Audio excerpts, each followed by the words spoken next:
आज सोलापूर महानगरपालिकेचे आयुक्त सचिन ओंबासे यांनी पत्रकार परिषद घेऊन सोलापूर महानगरपालिकेच्या प्रभागाची रचना जाहीर केली। ही रचना विशेष अशी काही नसून 2017ची ज्या पद्धतीने प्रभाग रचना होती त्याच पद्धतीने आहे।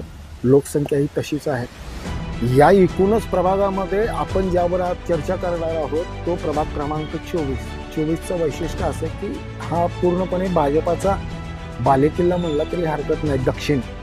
म्हणजे दक्षिण सोलापूर विधानसभा मतदारसंघातला जो शहरी भाग आहे त्या शहरी भागामधला हा सर्वात महत्त्वाचा प्रभाग। आणि या प्रभागाचं आणखी एक वैशिष्ट्य आहे की यापूर्वी निवडून आलेले पाटील चव्हाण जी काही मंडळी आहेत ते आज देखील भाजपमध्ये आहेत। विशेष म्हणजे आता की नव्या पद्धतीने व्यूहरचना हातात असताना शहर दक्षिण विधानसभा मतदारसंघाचे आमदार सुभाष देशमुख हे कशा पद्धतीने निर्णय घेणार, जुने सोडून नव्याला संधी देणार का, नवे चेहरे देत असताना त्या कुठल्या पद्धतीची राजकीय स्ट्रॅटेजी आखणार याकडे आता सर्वांचं लक्ष लागून राहिलं।